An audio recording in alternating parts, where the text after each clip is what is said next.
Teotihuacán, lugar donde fueron hechos los dioses, ciudad de los dioses, localizada al noreste del Valle de México, en las cercanías de la ribera norte del lago Texcoco. La época de mayor apogeo de Teotihuacán corresponde al clásico temprano de Mesoamérica. Sin embargo, los inicios de la ciudad deben colocarse en el primer milenio antes de la era común. La calzada de los muertos constituye el eje norte-sur de la ciudad de Teotihuacán. La pirámide del Sol Mayor, la pirámide de la Luna, es uno de los edificios más antiguos de Teotihuacán. Desde su explanada se inicia el recorrido del eje principal, conocido como Vía o Calzada de los Muertos. La Ciudadela es un conjunto arquitectónico localizado en la banda poniente de la Calzada de los Muertos, al sur del curso del río San Juan. El Palacio de Quetzalpapalotl, Mariposa Quetzal, es una edificación que fue vivienda de la élite teotihuacana, residencia de los principales sacerdotes de Teotihuacán. La agricultura se convirtió gradualmente en la base de la economía de los pueblos del Valle de México, pues provenía una fuente segura de la alimentación. En la medida que esto fue ocurriendo, se establecieron alrededor de los lagos de Anáhuac numerosas aldeas. La complejidad social de estas sociedades era variable, pero en las mayorías de ellas se observa una acentuada diferenciación social. Durante el Preclásico Medio alcanzaron su apogeo algunas de estas aldeas como Tlaxclilo, Cotlilo. En la arquitectura destacan los palacios antes mencionados y la pintura mural. Teotihuacán es una de las ciudades prehispánicas que más pintura mural conservan, donde veneran a sus dioses y gobernantes. Las etnias que habitan el actual territorio de Teotihuacán son Otmi, Mazahua, Chichimeco y Yon. Cultura totonaca o Tres Corazones. Los totonacas se desarrollaron en la parte central de Veracruz hacia el Clásico Tardío entre el 300 y 900 después de Cristo. Los principales centros ceremoniales son el Tajín del 300 a 1200 después de Cristo, que es el máximo exponente del esplendor de la cultura totonaca, Papantla del 900 a 1519 y Zempoala de 1900 a 1519. Los totonacas tenían un gobierno teocrático, las sociedades, pueblos o grupos que viven por y para sus dioses. Los dioses rigen la vida del hombre y el hombre vive para alabarlos. Los totonacas tenían una sociedad dividida en clases, cada uno con funciones definidas. En primer lugar, encontraban los caciques, nobles, señores principales y sacerdotes de mayor jerarquía. Dentro de esta sociedad, la tierra estaba limitada por los señores y templos y existían señoríos con linderos precios.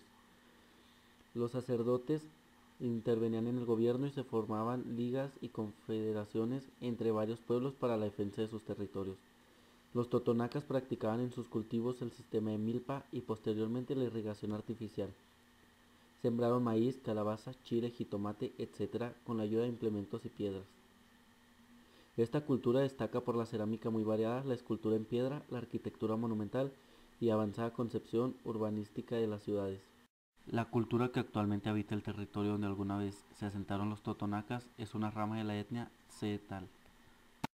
Toltecas, maestros constructores, dominó la mayor parte del centro de México en los siglos X y XII. Los toltecas fueron la etnia dominante de un estado cuya influencia se extendía hasta el actual estado de Zacatecas y al suroeste en la península de Yucatán. A partir del siglo X, Tula se convirtió en el centro urbano de mayor importancia del altiplano central. De los elementos arquitectónicos más significativos de la pirámide D, con sus llamados atlantes, figuras de 4.60 metros de altura y que alguna vez sostuvieron el tejado de un templo. La economía se basaba en una agricultura de extensos campos de cultivos regados por complejos sistemas de canales, donde el maíz, el frijol y el amaranto eran el principal cultivo. Los toltecas eran cazadores hábiles y fueron considerados un pueblo guerrero, ya que sostuvieron peleas constantes con tribus vecinas. Al establecerse Tula, se convirtió en un pueblo civilizado. En el estado tolteca predominó la caza militar, la expansión imperialista, las conquistas y los tributos de los poblados vecinos. La sociedad tolteca se dividió en dos clases: el grupo superior integrado por jerarcas militares, funcionarios, el supremo gobernante y los sacerdotes, los cuales estaban al servicio de la casa militar y se encargaban de atender el culto. La clase inferior o explotada estaba integrada por trabajadores agrícolas y artesanos. Tuvieron mucho talento para construir. Es indudable que toltecas aportaron cambios importantes en cuanto a las normas arquitectónicas que existían en Mesoamérica en el siglo IX. Uno de ellos es el empleo de esculturas que sostenían en la cabeza del techo de una habitación, logrando así un gran espacio interior, como se aparecía en el templo del Señor del Alba. Las mejores obras fueron en piedra con esculturas que muestran escenas militares y de sacrificios humanos. Una de las más importantes es el Chacomol, una gran figura sentada de forma reciclada, sosteniendo en el vientre un recipiente con la cabeza mirando hacia un costado. También destacan frisos arquitectónicos de Tula, los cuales representan guerreros animales poderosos como el jaguar y el quetzalcóatl, como la serpiente emplumada. El estilo cerámico tolteca más antiguo y que antecede a la función de Tula, conocido como Cuyotlaltelco, se caracteriza por el color rojo y café de sus vasijas. Más tarde se desarrolla un tipo de cerámica conocida como estilo Mazapa.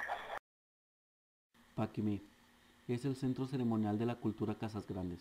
La zona arqueológica de Paquimé está localizada aproximadamente a 350 kilómetros al noroeste de la ciudad de Chihuahua, en el estado de Chihuahua, y a medio kilómetro del poblado de Casas Grandes, en Oasis América. Influyó en el noroeste de la Sierra Madre Occidental, la mayor parte del oeste de Chihuahua y algunas áreas de los estados de Sonora, Arizona, Utah, Colorado y Nuevo México.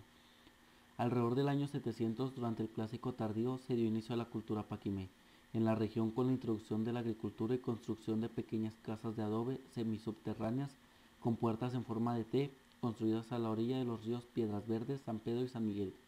Dichos ríos forman al unirse el río Casas Grandes. Sus edificios tienen rasgos de la cultura de Oasis América y demuestran la destreza de los arquitectos prehispánicos de la región. En el oeste de esta población hay una hilera de estructuras construidas con relleno y piedra que probablemente estuvieron cubiertas con cal pintada. Estos fueron los centros ceremoniales. Charles D. Peso, arqueólogo que ha estudiado la zona, ha propuesto 6 etapas que muestran el desarrollo de la cultura. Primera, horizonte precerámico, se ignora su inicio y concluyen en los siglos I y II. Segunda, periodo de la cerámica sin decoración, concluyó alrededor del siglo VIII. Tercera, periodo viejo. Cuarta, periodo medio. Y quinta, periodo tardío, de 1340 a 1660. La última es el periodo de los españoles, de 1660 a 1821. Los objetos que más distinguen a Paquimé son justamente sus vasijas de barro, a las que se les denomina olla. Los pobladores de Paquimé dejaron como legado miles de vasijas decoradas en las que plasmaron sus propios rostros, las formas de sus cuerpos, la decoración de los mismos, los animales de su entorno y muchas otras figuras más. Las culturas que actualmente habitan esta zona es la Seri, Pima Alto, Pima Bajo, Yaqui, Mayo, Guajiro y Tarahumara. Mexica, Triple Alianza. México, Tenochtitlan. Está ubicado sobre un islote al occidente del lago de Texcoco, en la zona lacustre de la Cuenca de México. El dominio mexica ocupó la mayor parte del centro y sur de la actual República Mexicana. Clásico tardío. Los mexicas fueron la última gran migración chichimeca al altiplano central, lo cual ocurrió entre los siglos XII y XV. En el centro de la ciudad se encontraba el Templo Mayor, un recinto amurallado donde se encontraban los principales templos y la casa de los jóvenes. Cerca de ahí se encontraba el palacio de Atzacayat, que disponía de 100 habitantes con baño propio para los visitantes y embajadores. Fue ahí donde se alojaron los hombres de Cortés junto con sus aliados tlaxcaltecas. La religión azteca enseñó que era necesario apaciguar a los dioses con sacrificios humanos. La guerra y la religión eran inseparables. La autoridad suprema en la Ciudad de México, Tenochtitlan, era un tatanoí. La religión mexica fue la síntesis de las creencias y las tradiciones milenarias de los pueblos antiguos mesoamericanos, de una complejidad que implicaba la existencia misma, la creación del universo y la situación del ser humano respecto al divino, ligada especialmente a la agricultura y a la lluvia. El pueblo mexica fue un buen pueblo escultor, ya que podían realizar esculturas de todos los tamaños en las que plasmaban temas religiosos o de la naturaleza.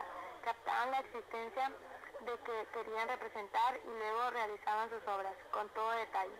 En las esculturas más grandes solían representar dioses y reyes. Las más pequeñas las utilizaban para representaciones de animales y objetos comunes. La música, canto y danza acompañaba a todas las ceremonias de carácter religioso. Los bailes religiosos se realizaban en los patios de los templos.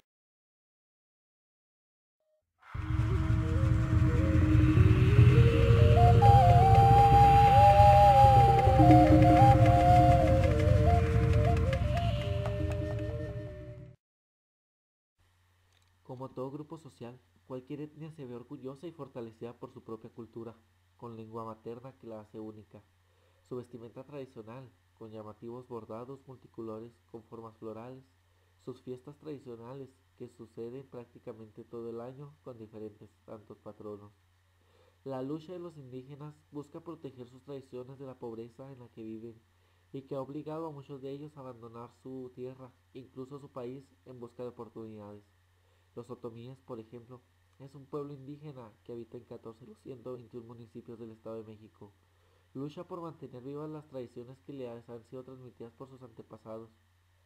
Ese pueblo enfrenta la discriminación y busca el reconocimiento a sus costumbres como parte de la riqueza cultural de México.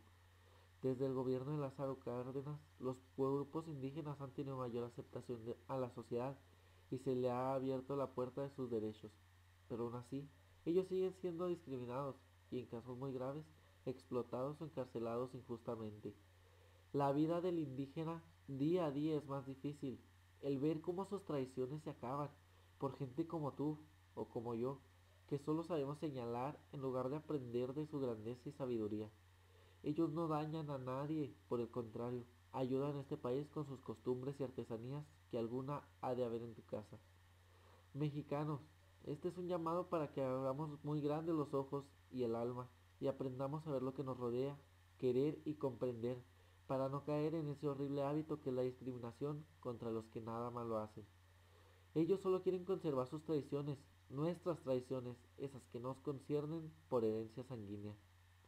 Esas artesanías, producto de sus manos y esfuerzos, deben de tener un mayor valor sentimental para ti o para mí, que esos productos hechos en otro país, como Estados Unidos o China, porque cada uno está hecho a mano, sin industrialización de por medio. En cada uno va un pedazo de vida y cariño de su creador. A cada artefacto le pone un gran esmero, así que ¿por qué no contribuir con ellos y con el país? Aunque no seas de nacionalidad mexicana, este mensaje es para cualquiera persona de nacionalidad indistinta. No hay nada más puro y bello que lo antiguo. Con eso de que lo retro está de moda, ¿por qué no volver un poco más allá en el pasado y apreciar el porqué de nuestra nación? Y si no te quieres ir tan lejos, comienza a apreciar y ver la hermosura de mundos que nos rodean, llamadas etnias.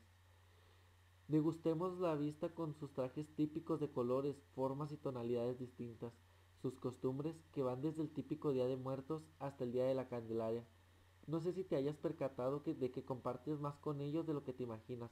Sí, sí, lo sé, compartes un país y una constitución, pero no solo eso, también una vida, tradiciones y costumbres, organización social, pues si la ves un poco más detenidamente, en la actualidad estamos organizados de una forma muy parecida, claro, con distintos nombres para cada funcionario, pero es lo mismo, una micro sociedad que es cimiento para la gran sociedad que es México, nuestro México. Compartes comidas típicas, ese mole o pozole que tanto te gusta es de origen antiguo.